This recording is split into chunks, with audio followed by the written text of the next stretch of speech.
Pengaruh dari dosa itu apa diantaranya? Awwaludz dzanbi qaswatun. Awwaludz dzanbi qaswatun. Ya, pengaruh pertama apa yang terjadi ketika seseorang melakukan dosa lalu dia tidak segera bertobat? Pengaruh kesialan yang pertama, hatinya menjadi keras. Hatinya langsung menjadi keras. Saat itu langsung kontan keras hatinya. Karena perbuatan dosa. Kalau tidak segera dia bertobat. Lihat yang haram, mendengarkan yang haram, berucap yang haram, hati-hati. Nanti anak-anak santri, maka kalian jangan nongkrong di pagar. Ya ini kali weh. Astagfirullah. Atuh rek caang hate teh poek deui. Nanti anak santri, jangan suka nongkrong di pagar. Kalau santri itu megangnya kitab, ngapalin. Ada waktu kosong, ulang-ulang pelajaran. Itu santri baru. Bukannya lihat siapa yang lewat. Atuh poek we hate dat tungtuna teu betah buya bade uwi. Heuh da salah maneh aduh da. Lain ngapalkeun di pasantrenna, ningali nu haram wae. Awalnya dosa itu qaswatun, hati menjadi keras. Itu kesialan daripada perbuatan dosa. Kardos. Kesialan apa? Dari perbuatan dosa. Kalau tidak segera ditobati. Apalagi menikmati dosa. Wah geus, aduh nikmat ningali si eta. Geus we eta mah. Geus we eta mah. Namleg kita mah. Teas teh beuk tambah teas pisan. Begitu teas pisan hatena. Itu hati kalau sudah keras, lebih keras daripada batu. Sekeras-kerasnya batu bisa dipecahkan. Tapi kalau hati sudah keras, waduh sulit untuk dilunakkannya. Nanti itu bahaya awalnya dosa. Maka ketika kita sudah melakukan dosa, cepat-cepat taubat. Dikhawatirkan langsung kontan itu keras hatinya. Orang kalau keras hati sulit untuk meneteskan air mata, mengingat kepada Allah sulit. Ingat dosa sulit meneteskan air mata. Sulit untuk meneteskan air mata, mengingat Allah, mengingat Rasul sulit. Berzikir enggak terasa nikmat ibadah itu. Terasanya ripuh payah ibadah itu. Zikir payah, ngapalkan payah, ngaji payah. Terasanya itu kenapa? Karena hatinya keras. Dari mana hati keras awalnya? Dari perbuatan dosa. Jangan dibiasakan. Ya, anak-anak santri, kalian jangan dibiasakan nongkrong-nongkrong di pagar, jangan. Sayang kalian. Ya, kalian nyantren, baca tuh Quran, baca tuh hafalan-hafalan. Ya, menghafal jurumiyah, tasrif, sapinah. Oh, hafalkeun. Baca lagi, ini sudah dibaca di sini, dibaca lagi di kobong, ihyanya baca lagi, sugan kata lari ihya sugan, kan we sa kaca ge, ukur sa non, sa garis gitu nanaon, coba kalian hafalkan, waktu itu sangat bernilai, jangan kalian sia-siakan, ini bahaya dosa, ya Allah, apalagi kita, aduh, sekarang ini kemaksiatan ya Allah sangat canggih, sangat Allah. Kalau dahulu, zaman dulu ingin melihat film-film yang dilarang oleh agama itu harus ke bioskop. Kalau dulu. Kalau sekarang Allah, bioskopnya bisa ditaruh di saku, bisa di sakuan bioskopnya bisa asup ke pesantren, bioskopnya bisa asup ke masjid, bioskopnya bisa asup ke masjid taklim. Ayeuna terjadi. Innalillahi wa inna ilaihi raji'un. Innalillahi wa inna ilaihi raji'un. Innalillahi wa inna ilaihi raji'un. Pantas hidup kita kurang berkah. Pantas hidup kita kurang berkah. Karena apa? Karena dosa sudah tidak dianggap dosa. Sudah tidak dianggap berbahaya. Bahkan terkadang dinikmati perbuatan dosa oleh kita. Ya Allah, ini dosa. Ya Allah, apalagi zaman sekarang anak kecil sedang melihat video-video yang dilarang oleh agama. Ini aja kecil belum balik. Ya Allah, lalu oleh orang tuanya dibiarkan, bahkan dikasih HP oleh orang tuanya. Ngarah itu tuh garah jempe. Leuheung lamun mainan-mainan nu teu berbahaya kumaha lamun ditontonan nu berbahaya ya Allah nu ngaruksak kana hatena, ngaruksak kana pikiranna, nu ngaruksak kana akidahna. Allahu akbar. Allah. Ini zaman sekarang, belum yang merusak akidah. Halo. Dina HP teh ngaruksak akidah ahli sunnah, diruksak, dihancurkeun. Ya, digogoreng, dijejeleh akidah ahli sunnah. Aduh. Atak lamun teu ngaji, alah geus blong we teu ngaji sagala we tinggal teh sakuno akur jeung kahayang we. Oleh karenanya ya lumayan alhamdulillah kita setiap hari dicas minangkana dicas. Ternyata dosa itu nggak boleh dilihat, dosa itu nggak boleh diucapkan, dosa itu jangan didengar. Nanti anak santri kalian masih alhamdulillah terjaga, gak pegang HP. Cuman kalau pulang ke rumah, nah itu ujian terbesar untuk santri. Akhirnya pegang HP, akhirnya gak wiridan, gak baca kitab, ketinggalan berjamaah, urusan HP. Tapi kalau di pesantren, insya Allah kalian selamat. Gak lihat perkara-perkara yang dilarang, dijaga. Maka kalian harus berterima kasih kepada muallimin, jangan ngelawan ke muallimin. Terima kasih muallim. Muallim sudah larang saya pegang HP, terima kasih muallim. Muallim sudah bangunkan saya subuh, terima kasih. Harusnya terima kasih kalian itu. Ya, kalian menjadi orang-orang yang dimuliakan oleh Allah Subhanahu wa taala. Amin ya rabbal. Awwaluhu qaswah. Awalnya dosa itu adalah kerasnya hati. Sehingga nasihat itu mental, sulit untuk masuk ke dalam hati. Itu nasihat kalau sudah masuk ke dalam hati pasti berubah kelakuan kita, semakin baik dan semakin baik. Kalau nasihat tersebut masuk ke dalam hati. Kebanyakan nasihat ini baru sampai ke telinga, belum masuk ke dalam hati. Maka ketika sudah mendengar nasihat tidak ada perubahan, berarti itu belum masuk ke dalam hati kita. Dan kita nggak bisa menyalahkan yang mendengarnya saja. Kadang-kadang yang berbicaranya pun hatinya keras. Kadang-kadang yang berbicaranya bukan dari hati. Kurang ikhlas, tidak ikhlas. Nah, itu akhirnya dua-duanya masalah. Musibah, nu ngomongna musibah, nu ngadengikeun musibah. Nu ngomongna teu ikhlas, anu ngadengikeun naon? Teu ikhlas. Oh, hese. Matak make kitab we ya aya kitab mah ihya nu ngarangna ikhlas mudah-mudahan we lebet kana manah urang sadaya ya nu boh nu nyariosna baik yang berbicaranya baik yang mendengarkannya. Kita baca kitab mudah-mudahan dengan berkah Al-Imam Al-Ghazali, Imam Jalal Suyuti, apalagi Al-Qur'an. Mudah-mudahan ini membuka hati kita untuk menerima taufik hidayah dari Allah Subhanahu wa taala. Amin ya rabbal.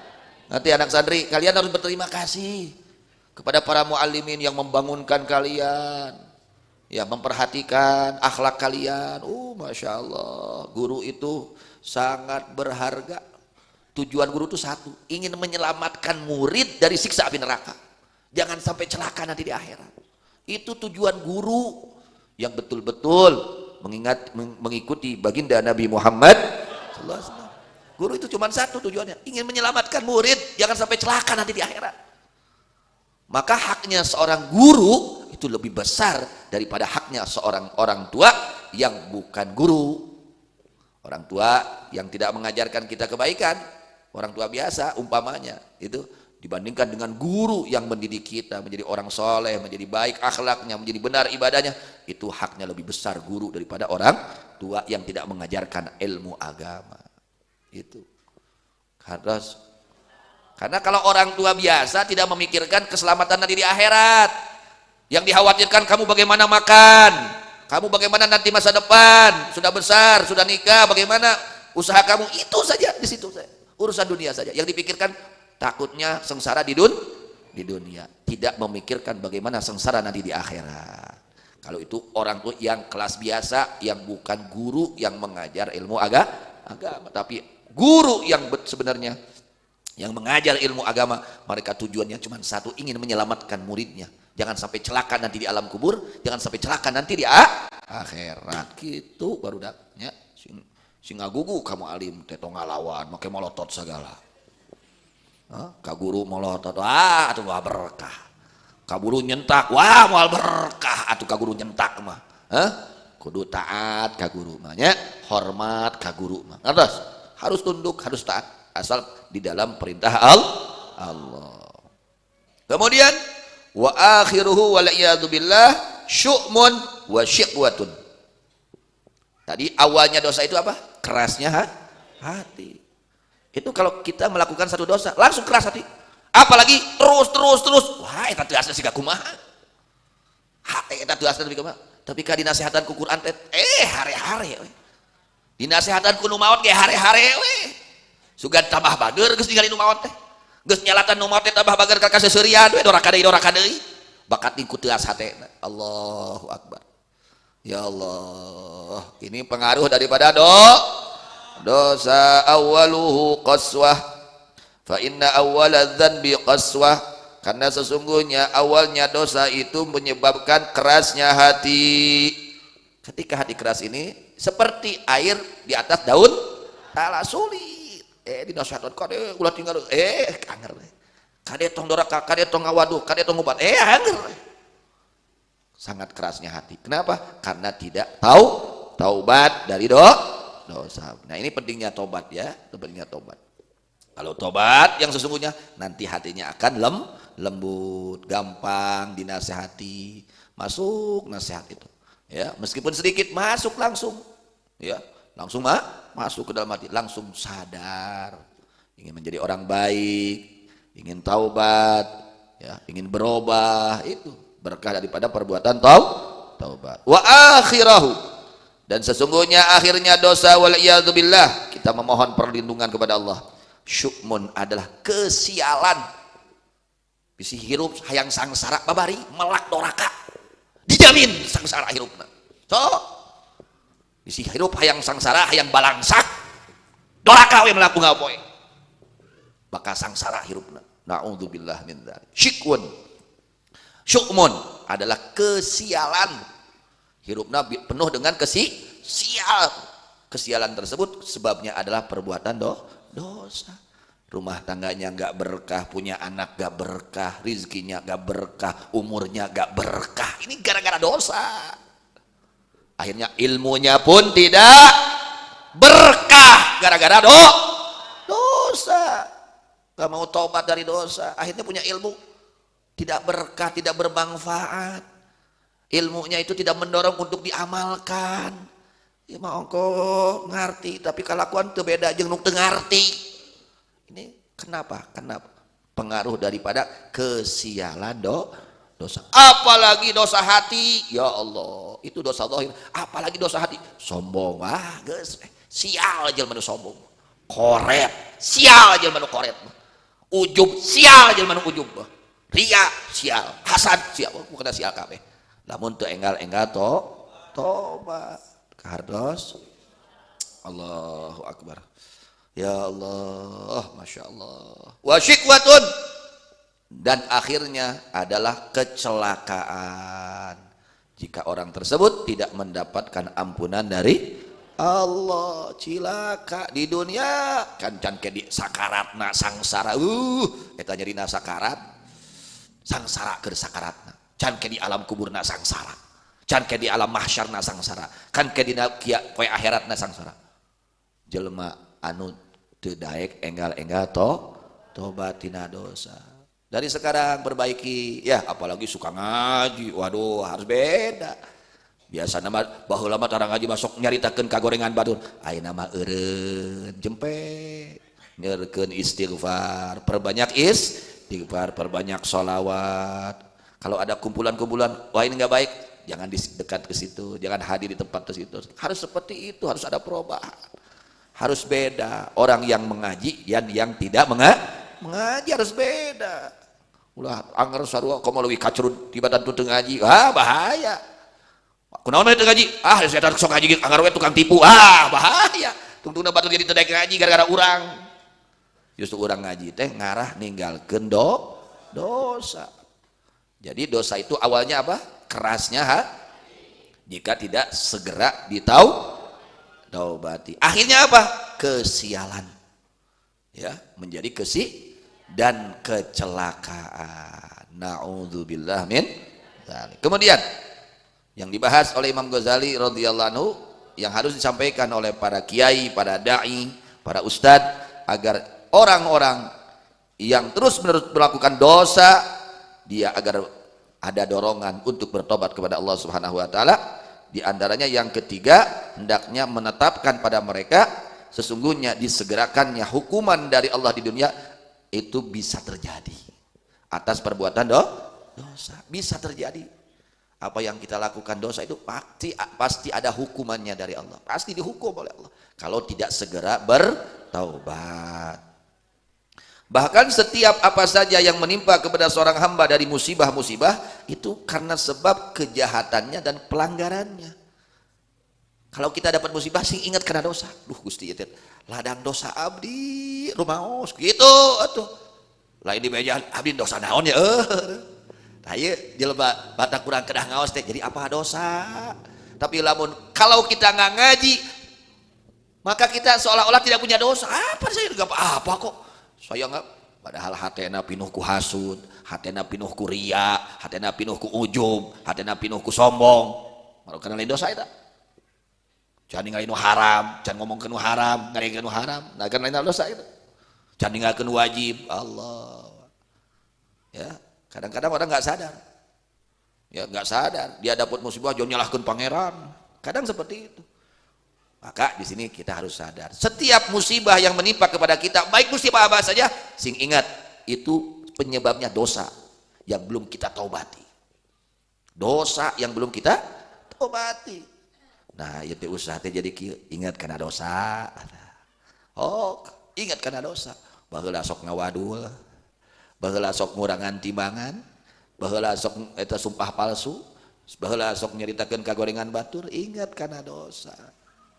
Kalau kita ingat kepada dosa, lalu kita mohon ampun kepada Allah, nanti Allah berikan pertolongan. Ini kadang-kadang dia berbuat dosa, tapi tidak merasa dirinya berbuat dosa. Nah ini jadi Firaun. Aing mah teu boga dosa naon mah kieu nya. Minta kudu ngaji. Di sini di antara fungsinya ngaji biar tahu kesalahan kita. Biar tahu kita ini orang yang baik atau tidak baik. Nah itu untuk mengontrol, ngenteng diri orang. Aiku ngaji mah kapange Gusti seueur kalepatan abdi teh nu dicarioskeun lepa, yang diucapkan salah, yang dilihat salah, yang didengar salah, yang ada dalam hatinya juga banyak yang salah. Akhirnya istighfar, itu di antara fungsi daripada hadir di pengajian. Jadi kita sadar atas kesalahan kita dan kita berusaha dari sadar tersebut untuk bertobat kepada Allah. Kaharda sadayana, mudah-mudahan Allah selamatkan kita semua dari segala perbuatan dosa, zahiran wa batinan, zahiran wa batinan, zahiran wa batinan. Allah berikan kepada kita semua taufik hidayah untuk bertaubat yang sebenarnya. Amin ya rabbal alamin.